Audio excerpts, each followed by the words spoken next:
I want to thank you all for allowing me to participate in your Columbus Day celebration this evening. It's a great privilege for me and an honor to address you, ladies and gentlemen. You know, I also think you should know that in today's COVID-19 world, to venture out in person to these types of events is not always an easy decision. And so I want you to know that I also greatly appreciate your decision to be here this evening. You know, as you no doubt are aware, and as you've heard earlier this evening, the celebration of Columbus Day has come increasingly under fire in recent years. The accomplishments of the Italian explorer, who sailed most famously under the Spanish flag, have been revisited, revised, and by some even reviled. In some parts of our country, the holiday honoring his legacy has been recast as Indigenous Peoples' Day, in remembrance of the hardships and oppression Native peoples experienced as a result of European colonization. Now, there is some validity in that, in all honesty, but there is also validity in the pride that Italian Americans still feel for the explorer, based upon his bravery, his skill, and his daring in traversing the treacherous waters of the Atlantic Ocean to the New World. President Benjamin Harrison, who established the Columbus Day holiday in our country in 1892, shared the more generous view, describing Columbus as a pioneer of progress and enlightenment. Personally, I consider Columbus a man of his own times, whose actions are most fairly considered in the historical context of his 15th century world, and not in the relentlessly judgmental context of our 21st century world. Cancel culture did not exist when Columbus braved the high seas. And for those of you who are not familiar with the term cancel culture, it is essentially a public shaming or the canceling of one's accomplishments because that person has done something which is objectionable, unethical, illegal, or wrong. As I said, cancel culture did not exist in Columbus's time, but things like starvation, dehydration, seasickness, hot weather, and rats did, especially during his voyage. It remains a misconception of many, but Christopher Columbus never actually set foot in North America. He island hopped in the Caribbean, around the Bahamas and Hispaniola, and explored the coastlines in Central and South America. And when Columbus died in 1506, he believed that he had found the new route to the East Indies. And that brings me to the Columbus Day celebration, which you heard a little bit about earlier. When Charles Marcello first asked me to speak at this event a few months ago, the first thing that came to my mind was, we really don't celebrate Columbus Day in New Orleans. I have always thought of Columbus Day celebrations being held in the Northeast, in places like Boston, New York, and Philadelphia, but not in New Orleans. We just never had a Columbus Day parade or a banquet in New Orleans to my knowledge. Now, I'm not saying they might have had them, Frank. I don't know if y'all had them and didn't invite me, but I just never was aware of any Columbus Day celebrations in New Orleans. Now, don't get me wrong. We take pride in our Italian heritage and history in New Orleans, and we celebrate St. Joseph's Day with parade and St. Joseph's Day altars, but we do that in the month of March.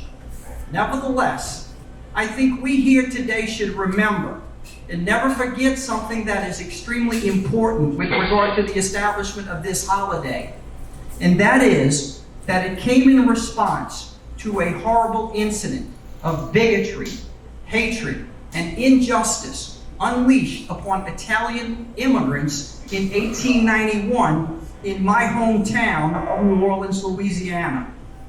It is estimated that about 4 million Italians immigrated to the United States between the years of 1880 and 1925.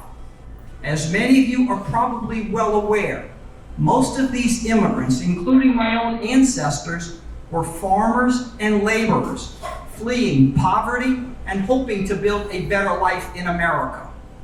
New York was their most common destination, but nearly 300,000 Italians, most of them Sicilian, moved to New Orleans between 1884 and 1924. New Orleans at that time was home to more Italian immigrants than any other southern state. Historians say the influx was so heavy that the French Quarter of New Orleans started to get the alternative nickname of Little Palermo. These ancestors were hardworking and religious, but they were not always welcomed by established New Orleans residents. Some considered their language and customs too foreign. Darker-skinned Sicilians in particular were accused of criminal associations or treated as contemptuously as the recently freed blacks. It was against this backdrop of bigotry and distrust that a popular police chief, David Hennessy, was gunned down on March the 14th, 1891. A witness claimed that with his dying words, Hennessy blamed the Dagos for his murder. The killing of this police chief unleashed a torrent of anti-Italian sentiment in New Orleans. Police rounded up hundreds of Italians, encouraged by local newspapers, fanning the flames of resentment. Eventually, 9 suspects were put on trial. When a jury returned not guilty verdicts against 6 of them and mistrials, that is, deadlocked or hung juries for the remaining 3, the city erupted in anger. Historical accounts later called this the largest lynching in U.S. history. An angry mob, infuriated by the verdicts, descended upon the municipal jail, first breaking into the city's arsenal to steal weapons, then ramming through the doors of the prison in search of any arrested Italians. 11 such men were dragged from their cells to the streets outside, where they were shot, mutilated, or hanged. The government of Italy decried the lynchings as an international affront. But even the stately New York Times published an editorial calling the victims, and I quote, desperate ruffians and murderers, and sneaking and cowardly Sicilians, descendants of bandits and assassins, close quotes. Such was the tenor of the times. Nobody ever determined the identity of Hennessy's killer. And although a grand jury concluded that those who stormed the prison included some of the first, best, and most law-abiding citizens of the city of New Orleans, it did not identify any members of the lynch mob for prosecution. This grotesque incident should serve as a warning to us today of how quickly anti-immigrant rhetoric can turn deadly. President Harrison called the 1891 New Orleans lynching deplorable. And the very next year, he established a general holiday that came to be known as Columbus Day, to commemorate the 400th anniversary of the Italian explorers' arrival in the Americas. For the uneducated critics, this is why this holiday holds such a deep meaning for Italian Americans. Because had it not been for the lynchings, I dare say there would have been no Columbus Day celebration. Saluting Italians with the holiday, however, did not end the anti-immigrant fervor of a century ago. The federal government still established xenophobic quotas with the Immigration Act of 1924, a law which stood until the 1950s. It is estimated that because of such hostility, nearly half of the 4 million Italians who arrived in America between 1880 and 1925 ended up returning to Italy. Those who stayed never stopped fighting for equal treatment and respect.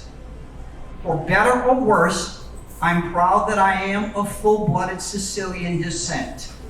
My grandparents were among the hard-working souls who arrived in Louisiana and stayed, determined to forge a better life for their families than they had in the old country. My mother's parents farmed strawberries in Hammond, Louisiana. She was the 10th of 10 children in what clearly was an Italian and Catholic family, Father. Likewise, my father was the 7th of 10 children. His father, my grandfather, established a business selling shoes in their home in the New Orleans neighborhood of what is now known as the Irish Channel.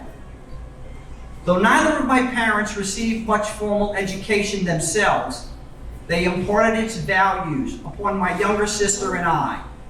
My parents constantly and consistently emphasized the importance of an education. My sister became a medical doctor.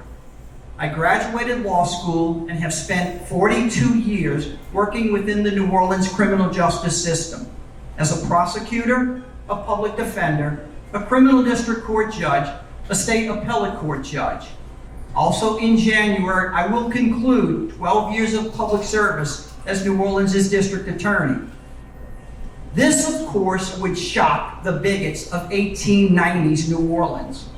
The very thought of an Italian, a Sicilian no less, playing such a prominent role in the city's criminal justice system would have them spinning in their tombs like a rolling cannoli. I believe I owe most of my accomplishments, achievements, and successes to the values and ethics instilled in me by my mother and my father because of their deeply rooted Italian heritage. I learned at an early age the importance of God, of family, and of hard work. My grandparents and parents started with very little in this country, but for them, it was always about family. You devote yourself to your spouse and to your children, and you do everything you can to give them a better future and a better life than the one you had. This is something I can honestly say that has shaped my life to this very moment. Now, please do not mistake my intentions or my meaning, for I was taught that you did not have to be a lawyer or a doctor to be successful or to be happy. But I was taught that whatever you do, always give it your best and be the best you can be, regardless of what it is that you do. My parents would always encourage us to stand up and be counted and never be afraid to speak. Speak your mind, even if you were the only one with that particular viewpoint. Of course, these traits and beliefs are not exclusively Italian. My wife, Norma's family is Cuban and shares the same traditions that we share. Her parents and brothers spoke very little English when they left Cuba in 1960 to find a better life in America. Their values were the same as was the strength of their heritage. A close-knit family that emphasized education was as natural to her as it was to me, and we have worked tirelessly to pass those values on to our 4 children and our 9 grandchildren. So as we commemorate this holiday of special importance, we must take care to stand up and preserve it, to perhaps educate and better explain it to our critics, and to be sensitive and understanding of the potential discomfort that it may cause to others.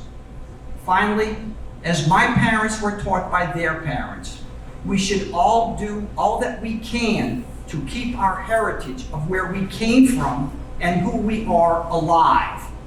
But we should always want to keep alive the great traditions of the United States of America even more. Ladies and gentlemen, I want to thank you for giving me the privilege of addressing you this evening. I certainly hope that in these times you all stay healthy and that you all stay safe.